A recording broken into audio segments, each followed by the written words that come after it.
sizing and trimming your rifle brass right now on Pirate Firearms and Reloading.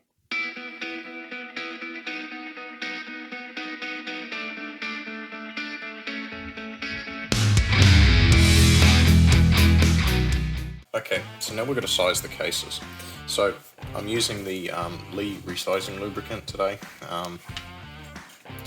It's actually quite convenient, really. Comes in a toothpaste tube. It's pretty quick and easy to apply. So you got to get yourself into a bit of a routine with this too. So it's just important to remember as well that you only want to lubricate the neck and the body of the case. You don't want to put any lubricant on the shoulder. And then we'll have to come back and just do the inside of the necks as well. Good thing about this lubricant is it doesn't actually degrade powder or primers. So although you don't want to get it everywhere, you can be pretty liberal with it without panicking. So just plain old cotton bud, nothing special about it. I'm just going to do the inside of the neck.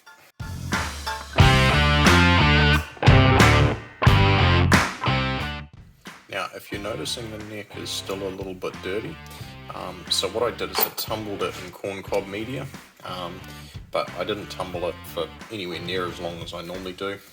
Normally I give it about 2 hours. Because I'm only doing the 5 cases, I just did it for half an hour today. So normally they'd come out a bit cleaner, and I'm just using corncob media and just a little bit of Dillon rapid polish. So right, we're just going to run them through sizing die. So I've got the 308 full length sizing die.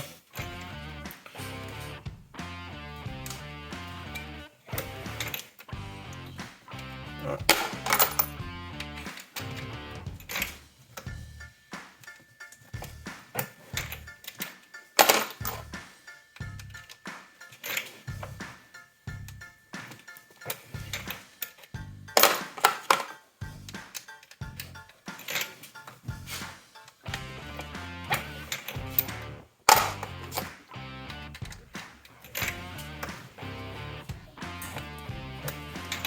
Okay, so there they are, all resized now.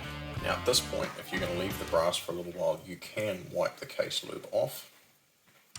All I've got is just a plain old microfiber cloth, nothing particularly special, and I'm just going to wipe it off. Now, if I was going to be loading these cases up today, I'd probably just leave it on and then give it a wipe once they're all assembled.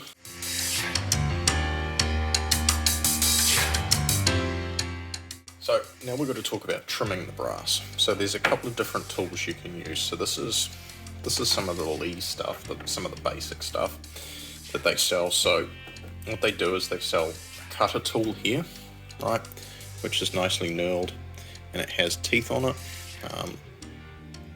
right, and then they sell individual mandrels which support the case, and it stops you from cutting too far. So basically the end of this mandrel will bottom out in the bottom of the case.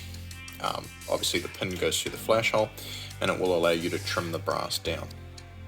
Right, so they also offer this lock stud. So what this allows you to do, there's different size shell holders based on what case you're doing. Slot that in there, you turn that up, and then at this point the idea is you've got something else to grip onto, but you could also chuck that in a battery drawer and do it that way. So I've cut that case way too deep, but anyway, it's alright, it's good for an example. And then they also have basically a chamfering and deburing tool. So you just run that round one way and then run it round the other way, and that takes all the sharp edges off your case. Honestly, it takes a bit of work, and if you've got a lot of brass, that's going to become really painful really quickly. So let me show you how I do it. Okay, so the quick way to do it is this. This is the Lee quick trim die. So I've got my bushing adapter on. Basically, the case goes up in here. So you use your normal shell holder. So we'll just get rid of that priming arm. Shell holder in place. Get rid of the resizing die. I'll fit the quick trim die into place.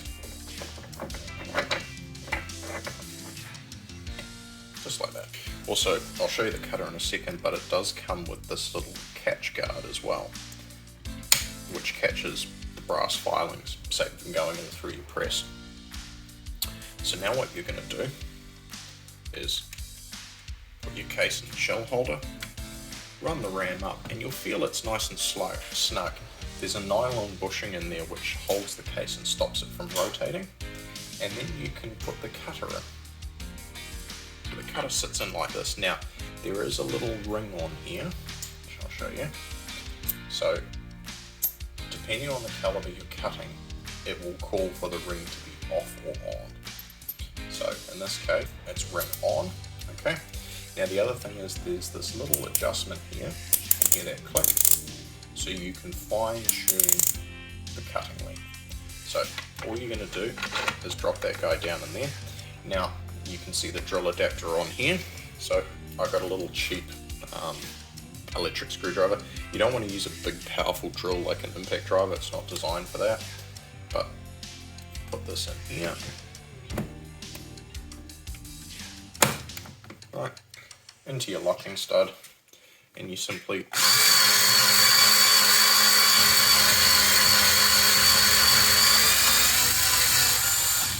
you'll hear that tone change, and that means that you've trimmed enough. So you can now pull it out. If you have a look at that case, it's definitely trimmed it, and there's a nice big burr on there. So I'll show you how to get rid of that in a second.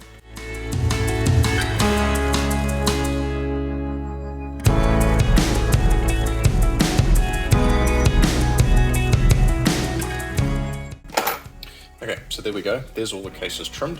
So I'm going to get the case prep center back, and I'm going to show you two more tools that work on that will make your life a whole lot easier. Okay, so now what you're going to need is an inside neck deburing tool and its outside counterpart. This inside tool happens to be the VLD tool. So what the difference is the angle in which this cuts on. So if you're shooting match bullets, things like that, the VLD is very good. Those modern thin copper jacket bullets do prefer a nice angled taper on the inside of the neck. It helps you seat that bullet in place without deforming the jacket. So I'm going to put that one in that slot there, and then the outside version just does the same job for the outside. There's only one type of these in terms of angle. There's no special one for match bullets. So we'll screw that one in there, and we'll just turn that on.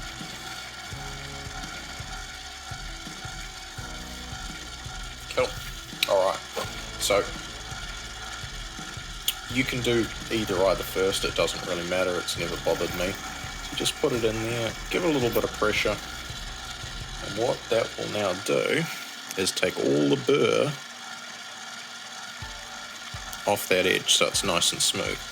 And now you do the inside edge.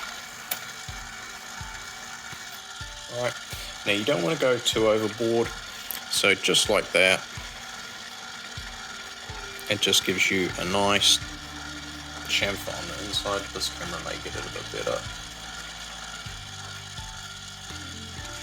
Nice chamfer on the inside. You don't need to go too extreme. You don't want to make that top edge sharp or to a point or anything. You still want it to appear nice and thick from the top.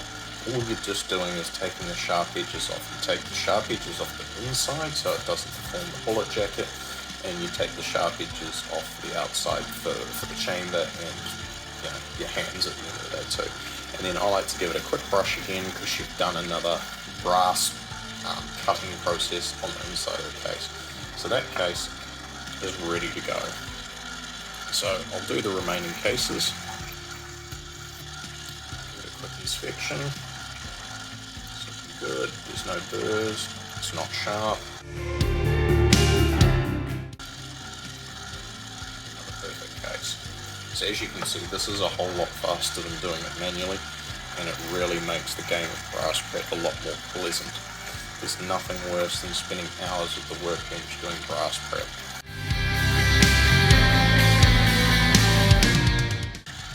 So we now have 5 ready to load cases. So with these cases, there's not really a lot more you can do at this point. Had I have been taking a bit more care, I may have put these in the tumbler for the 2 hours instead of shortcutting and doing half an hour. But they are sized, so they're full length size. Now remember, they weren't fired in my rifle, so I definitely want to do a full length size. I don't want to be trying to bump shoulders and things like that. Although I know it came out of a brand new rifle and the chamber should be pretty good, I don't want to run the risk. So primer pocket, uniformed, cleaned, ready to go. So that's all it is, folks. Now you can skip the flash hole deburring. Really, you could skip cutting the primer pockets to depth as well. That's not super critical, as long as your primers, when they're inserted, either sit flush with the base of the case or just slightly below it. You don't want them protruding. You don't really need to shorten those up, and in my experience, Federal cases seem to be pretty good anyway. They seem to seat nicely, but that's just a final step that I like to do. Yeah, you won't need to trim the brass every time. That's the other thing as well. If you're running a straight wall case, you'll probably never trim the brass. But if you're running bottleneck cases, like this 308, you will need to trim it every so often. So all your loading manuals will have a maximum case length, and once you exceed that, then it's time to trim, and they usually give you a trim to length as well. When you're getting brass that's unknown or once fired, it's always good to start in the same place. If you're running the same load, in theory the brass is going to grow at roughly the same speed, and then it should all need trimming at approximately the same time. What I usually do is I pick out a handful of brass and go through, measure them, and if I find I'm doing a batch of say 100 and I find that one of them's or 2 of them are over length, then I'll just go and trim the whole batch. Then I know where I am with that batch of brass. That concludes the boring side of reloading, the brass prep. Hopefully you've seen a few little tools like the Lyman case prep center here, which make your life a whole lot easier, and I'll try and link all of these down in the description too. Thanks for watching. Don't forget to like, share and subscribe. I release new videos every Friday, so hit that notifications bell so you don't miss out on anything. See you in the next one.